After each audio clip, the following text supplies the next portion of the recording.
Assalamualaikum warahmatullahi wabarakatuh. Saya izin memperkenalkan diri. Nama saya Rangga Putra Yudatama. NIM saya 111180263. Saya mahasiswa kelas 5C dari mata kuliah Perbandingan Hukum Pidana Universitas Sultan Ageng Tirtayasa. Di sini saya akan menjelaskan tujuan pidana dalam KUHP berbagai negara asing termasuk Indonesia sebagai salah satu syarat untuk memenuhi ujian akhir semester saya di semester 5 ini. Nah, mungkin langsung saja. Tujuan pidana di berbagai KUHP asing.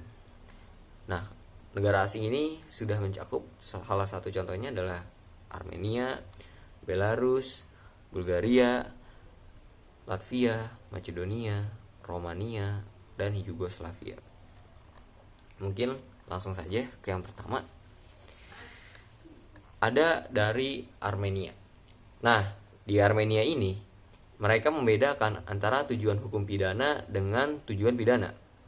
Tujuan atau criminal code-nya ini dalam pasal 2 isinya adalah melindungi hak-hak dan kebebasan manusia serta penduduk, hak-hak badan hukum, harta kekayaan, lingkungan, tatanan masyarakat dan keamanan masyarakat atau publik, tatanan konstitusi dari pelanggaran atau gangguan jahat, serta mencegah kejahatan atau to prevent crime.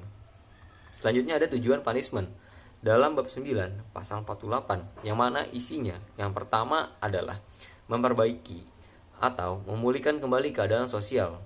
Selanjutnya yang kedua, memperbaiki terpidana. Selanjutnya yang ketiga atau yang terakhir adalah mencegah kejahatan. Nah, yang terakhir di KUHP Armenia ini adalah prinsip humanistik dalam pasal 11 ayat 2, yang mana isinya tidak seorang pun dapat dikenakan pidana dan tindakan yang bersifat penyiksaan, kejam, tidak manusiawi, atau yang menghina dan mempermalukan. Nah, itu tadi tujuan pidana dalam KUHP Armenia. Selanjutnya ada dari negara Belarus. Tujuan hukum pidana di KUHP Belarus yang pertama adalah melindungi kehidupan yang bersifat nyawa, kemudian kesehatan, hak-hak dan kebebasan manusia. Selanjutnya yang kedua, melindungi masyarakat, negara dan kepentingan publik. Dan yang terakhir atau yang ketiga, melindungi harta milik, lingkungan dan hukum yang ada. Selanjutnya ada fungsi hukum pidana. Yang pertama, melakukan pencegahan kejahatan. Yang kedua, mendidik kesadaran hukum warga masyarakatnya. Nah, ada tujuan pidana dalam KUHP Belarus. Yang pertama, isinya adalah pidana tidak hanya semata-mata merupakan penghukuman untuk tindak pidana yang dilakukan, tapi juga bertujuan untuk memperbaiki dan mendidik di terhukum dan mencegah diulanginya lagi kejahatan oleh si pelaku atau orang lain. Nah, yang kedua, pidana tidak ditujukan untuk menyebabkan penderitaan fisik dan merendahkan martabat manusia. Mungkin selanjutnya ada dari negara Bulgaria. Tujuan pidana dalam KUHP Bulgaria tercantum dalam pasal 36 ayat 1, yang mana isinya yang pertama adalah memperbaiki dan mendidik kembali terpidana untuk mematuhi undang-undang dan hukum dari masyarakat sosialis. Yang kedua, peringatan keras kepadanya dan mencabut kemungkinan dia untuk melakukan kejahatan lainnya. Selanjutnya yang ketiga atau terakhir, menimbulkan pengaruh dan mendidik, kemudian memperingatkan kepada anggota masyarakat lainnya. Selanjutnya ada dalam pasal 36 ayat 2, yang mana isinya pidana tidak boleh bertujuan untuk menyebabkan penderitaan fisik atau menghancurkan martabat manusia. Ya, itu sama seperti pasal 36 ayat 2 tadi itu, mirip dengan pasal 52 yang ada di KUHP Rumania. Nah, selanjutnya ada dari negara Latvia. Tujuan pidana dalam KUHP negara Latvia tercantum dalam pasal 35, yang mana isinya adalah yang pertama, untuk menghukum si pelaku tindak pidana. Yang kedua, agar terpidana dan orang lain mematuhi hukum dan menahan diri dari melakukan tindak pidana tersebut. Nah, selanjutnya ada dari negara Macedonia.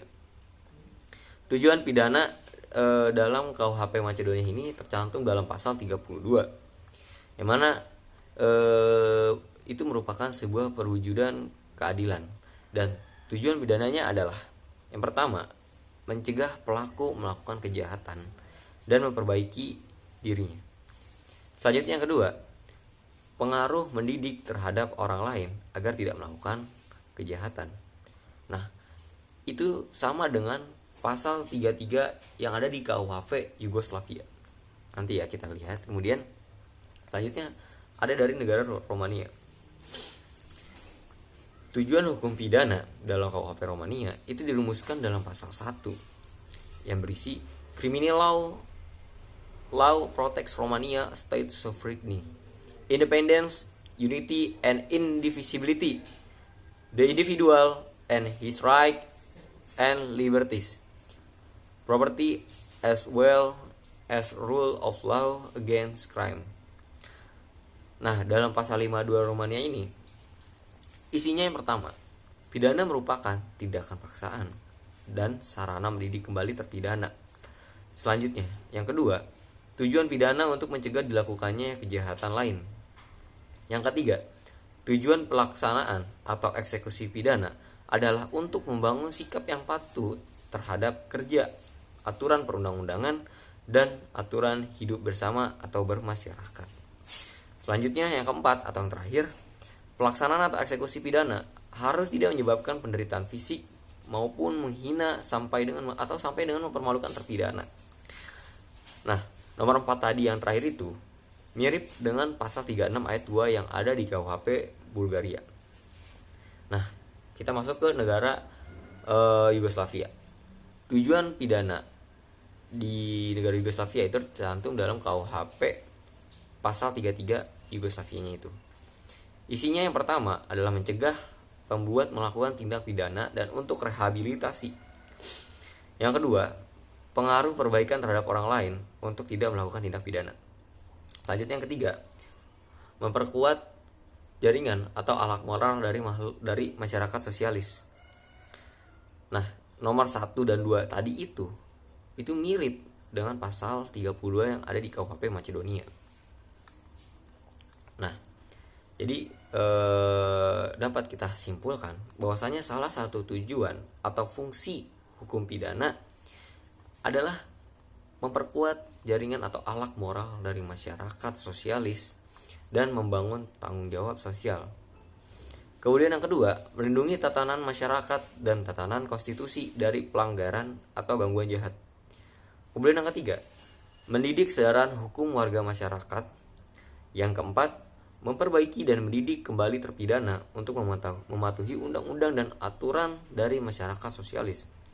Yang kelima, atau yang terakhir, untuk membangun sikap yang patut terhadap aturan hidup bersama atau bermasyarakat. Nah, tadi di situ saya sudah menjelaskan beberapa contoh tujuan pidana yang tercantum dalam KUHP negara asing.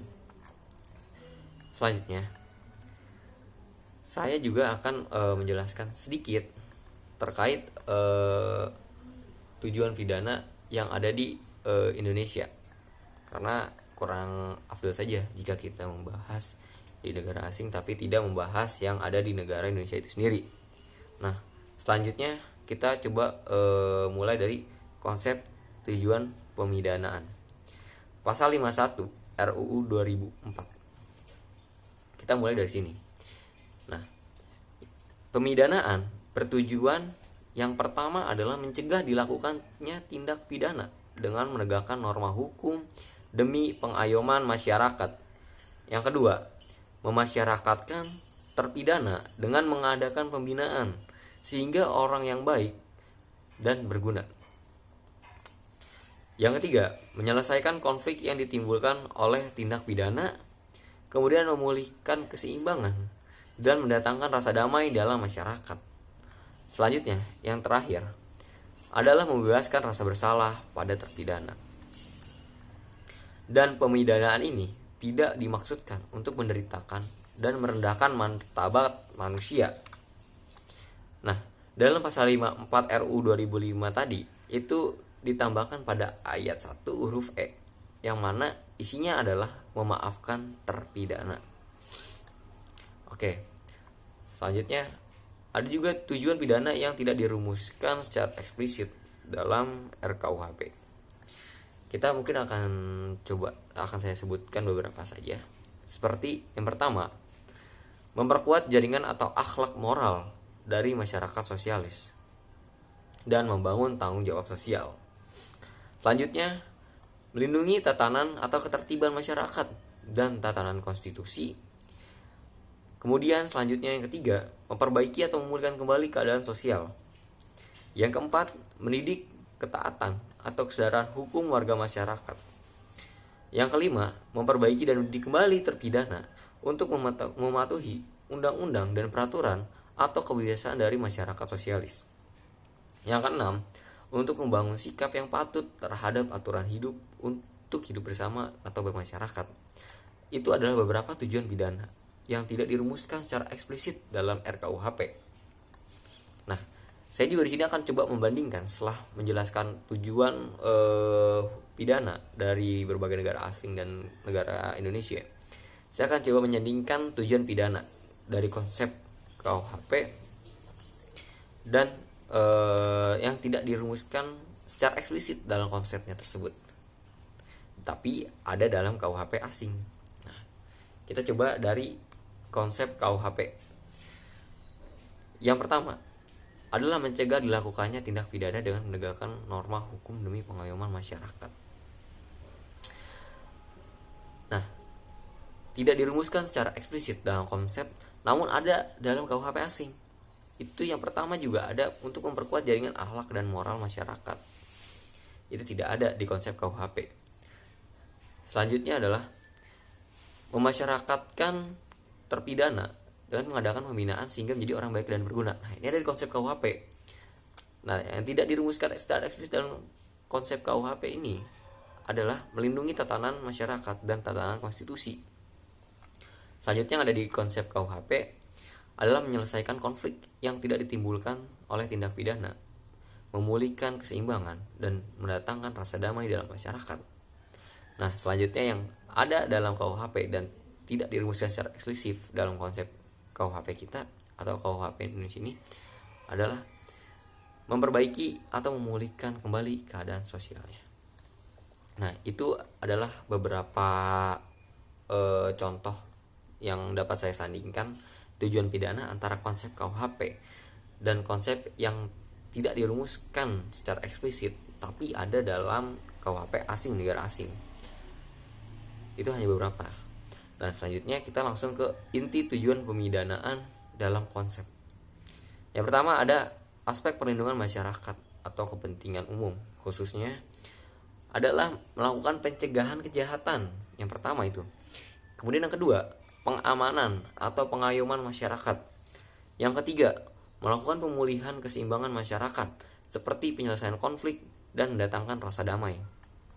Nah, yang kedua dari inti tujuan pemidanaan dalam konsep adalah aspek perlindungan atau pembinaan individu, yang mana isinya adalah memasyarakatkan terpidana dengan cara rehabilitasi atau resosialisasi. Yang kedua, membebaskan rasa bersalah. Yang ketiga, pemidanaan tidak dimaksudkan untuk menderitakan dan merendahkan martabat manusia. Nah, itu tadi adalah inti dari tujuan pemidanaan dalam konsep.